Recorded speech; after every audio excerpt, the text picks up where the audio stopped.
Rebonjour. Donc voilà, le cours a été invalidé par la moyenne mobile 100, ce qui préconise une baisse future du cours. On va essayer de prendre là la vente sur le test de la parabolique SAR, en espérant que le prix soit renvoyé sur les 28, voire mon objectif un peu plus bas. Donc je prépare à prendre une position vendeuse, donc acheter à la baisse, avec toujours mes 7,50 de stop et mes 15 points de gain, soit le double de ma perte. Alors, je voyais que les vendeurs avaient pris la main.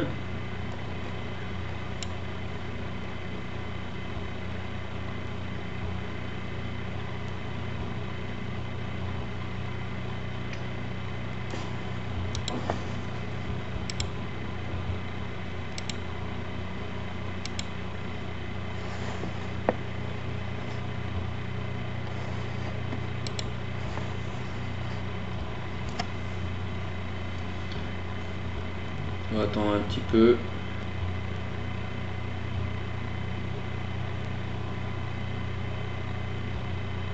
Là, il y a une faiblesse sur le graphique en 5 minutes, ce qui est bon pour la baisse.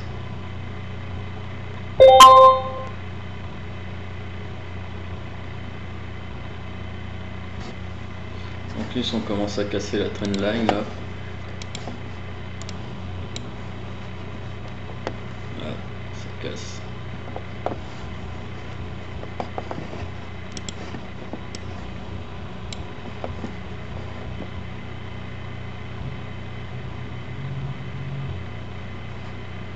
Les moyennes mobiles commencent à s'arrondir, à se stabiliser, quoi, à rentrer en range, commence à donner des signes de faiblesse. Tout à l'heure on voyait bien que ça pouvait continuer à la hausse, puisque les moyennes mobiles étaient en direction de la hausse, et là on voit qu'elle commence à plier et à une droite. C'est souvent un signe que le cours peut se stabiliser dans un premier temps, puis partir à la baisse, partir dans l'autre sens. On voit MACD, stochastique en survente, MACD qui commence à donner des signes de retournement. Alors ça peut durer un petit peu de temps, ça peut, le stochastique, repartir en surachat, puis repartir en survente, et là peut-être qu'il y aura le signal de la vente, et le MACD qui peut repartir légèrement en hausse pour repartir en baisse derrière, puisqu'on voit bien que le cours est jamais, le cours est toujours des plus hauts, des plus bas.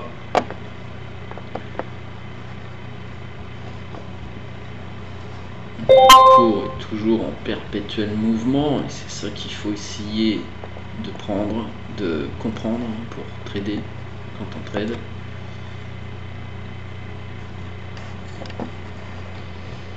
Alors là, je vais bientôt prendre une position vendeuse.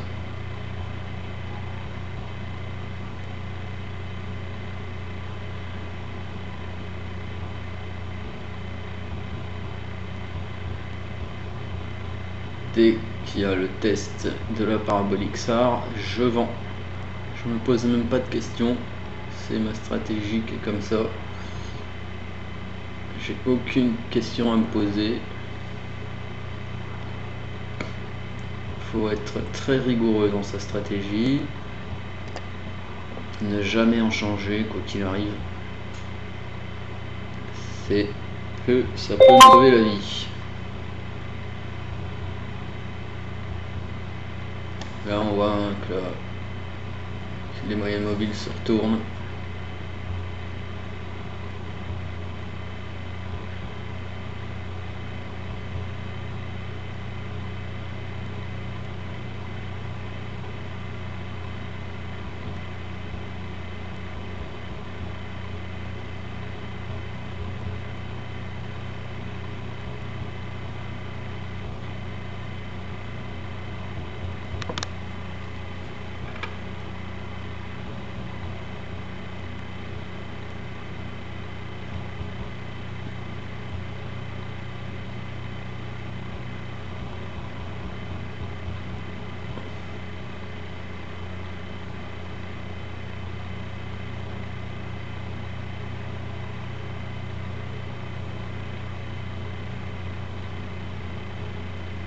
Alors, il n'y a pas beaucoup de volatilité là. Ce matin, c'est un peu mou.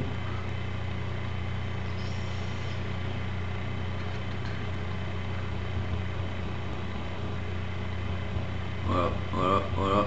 Test, je vends. On voit bien que la SAR est repassée au-dessus.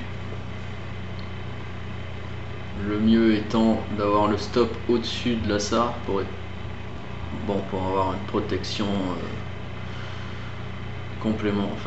supplémentaire.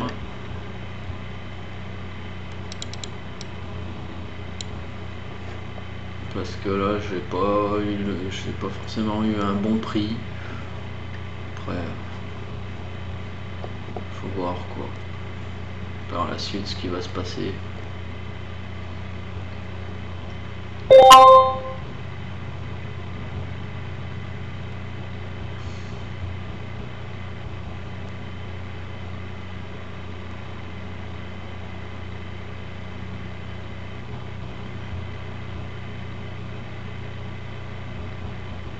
Allez, ça baisse.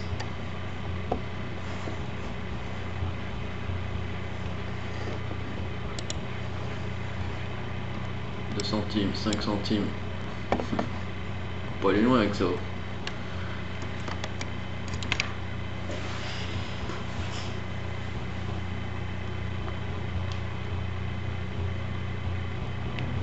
Voilà, faut laisser travailler.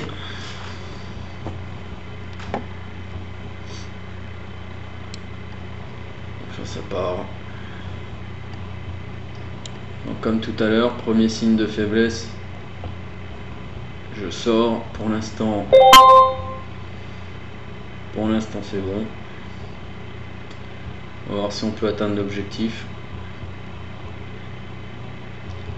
Donc le cours 28-28 dans un premier temps. Et si cassure des 28-28, on va tenter les 28-20. Donc mon objectif. Surtout pas sortir avant. Faut laisser courir. Donc là, si je sortais maintenant, je suis largement en gain par rapport à ma perte de tout à l'heure. J'ai pratiquement 30 centimes de gain. Donc bon, là c'est des petits lots, mais si j'avais été avec un lot, 30 centimes c'est 30 € quoi.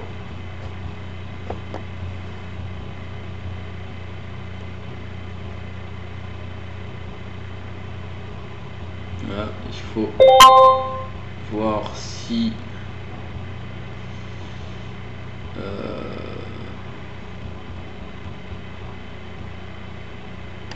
alors c'est la moyenne, si le cours peut aller chercher mon objectif.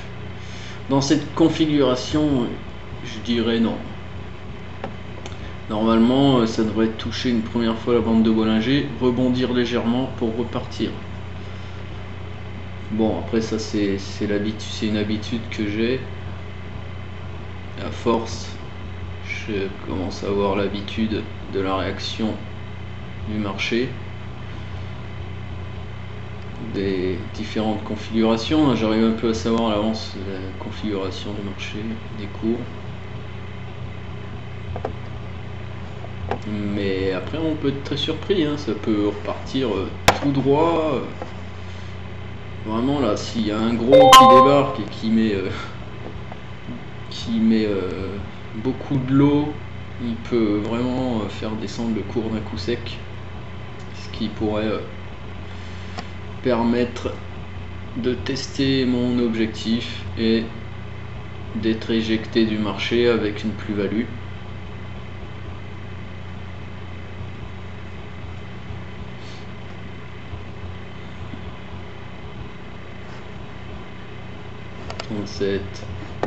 Bon, faut laisser travailler le cours. Je peux rien faire. Première faiblesse, je sors.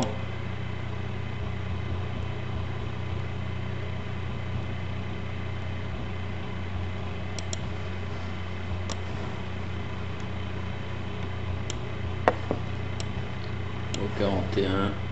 Si je vois qu'il y a une faiblesse ici, je éjecte.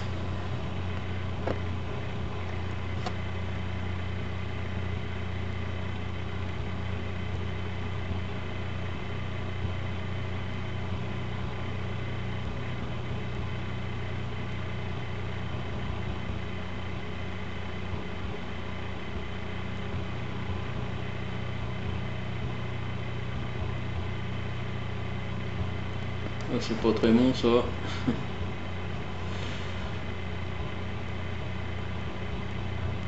Encore un doji qui pourrait.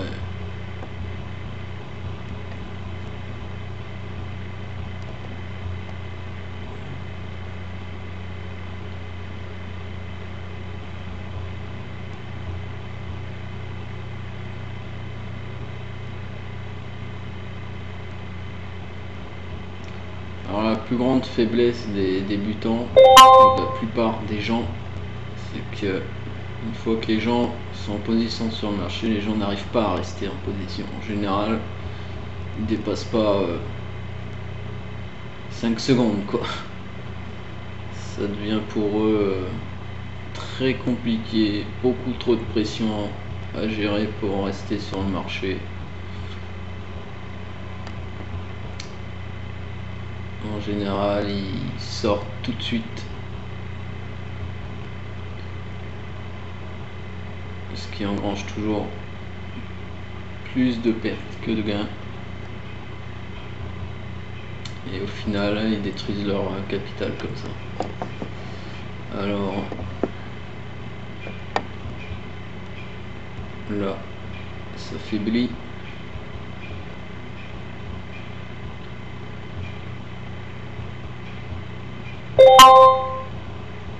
Ah, j'ai pas de signal encore. De toute façon, on s'en fout. J'ai mon stop qui est fixé. Je peux pas perdre d'argent. Enfin, plus que ce que je n'ai, surtout pas avec des si petits lots.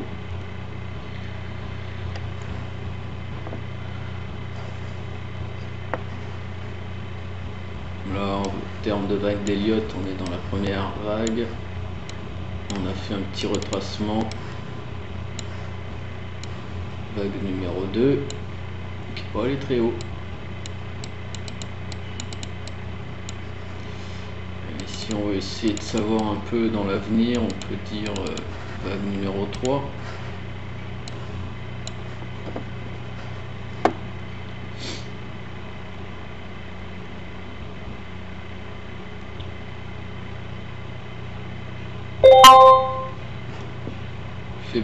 Non, pas encore, toujours pas de faiblesse.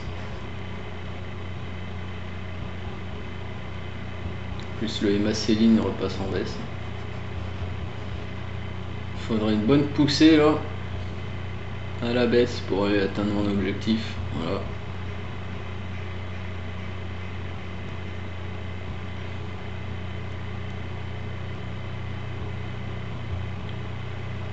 Alors, en plus, je suis vraiment bien parce que l'ASAR dépasse mon stop.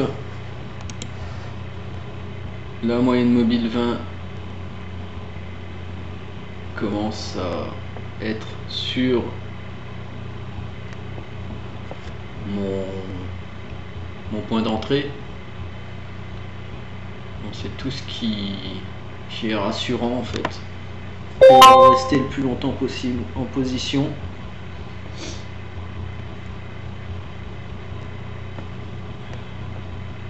Voilà, ça accélère.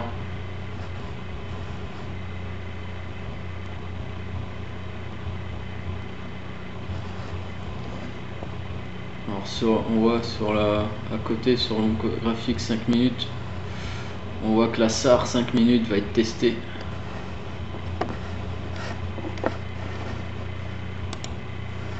Ça 0,67 centimes.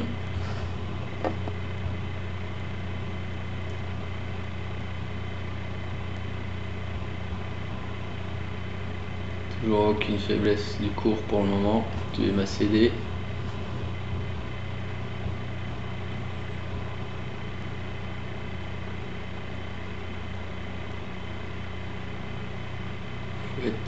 Faut être très patient.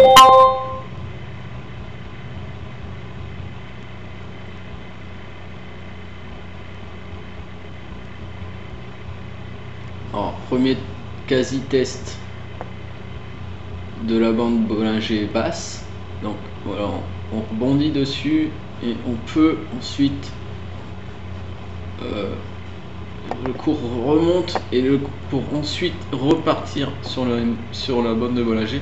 La bande de Bollinger commencer à s'ouvrir et le cours va glisser contre la bande de Bollinger, comme ici. Voilà, la bande de Bollinger s'est ouverte et le cours a commencé à glisser sur la bande de Bollinger. Il y a une autre stratégie aussi qui consiste à laisser glisser le cours sur la bande de Bollinger et sortir quand le cours voilà, là je serais sorti là, quand le cours sort de la bande de Bollinger.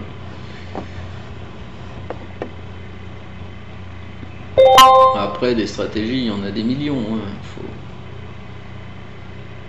Faut choisir la stratégie avec laquelle on est le plus à l'aise. Là j'ai un petit signal, si cette flèche reste c'est bien, ça voudrait dire que le cours va continuer la baisse. Là sur le 5 minutes on va tester, voilà on a testé, hop, je vais être éjecté, 95, 97, hop, encore un petit peu, boum, c'est bon. J'ai atteint mon objectif, j'ai eu donc mes 15 points et j'ai gagné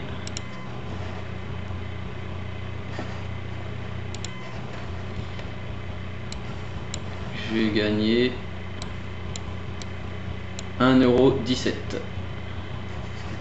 €1,17. Donc là le cours va baisser, peu importe ce qu'il fasse, on s'en fout. J'ai pris ma plus-value, c'est le plus important. On va attendre la réintégration du cours dans un range et recommencer exactement la même chose. Je pense que j'aurai une opportunité d'ici midi.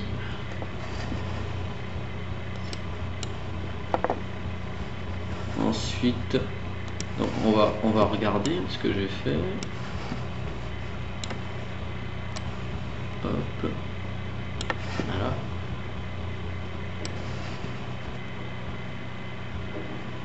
Donc on voit. Donc ça c'était ce matin ça. Ce matin j'ai fait moins 0,29, moins 0,62, moins 1,12 et ensuite j'avais fait 4,68. J'ai augmenté les lots à 0,04. Donc en fait j'avais fait 0,01, 0,02 perte, 0,03 perte. Et ensuite j'avais gagné avec 0,04 et ça m'avait ramené à 2,65 il me semble. Donc ensuite là j'ai fait ce matin 0,20. Ensuite tout à l'heure ensemble 0,63 avec un lot. Donc j'avais fait une perte. Ensuite 0,50 avec 2 mini lots. Ensuite 0,58, une nouvelle perte avec un mini lot. Ensuite 0,51 avec 2 mini lots. J'avais repris en 1 mini lot et j'ai fait 1,17. Donc du coup nous on a fait ce matin, on a fait ça 0,58. Je me suis quasiment remboursé sur le deuxième coup et là j'ai fait un gain. Voilà.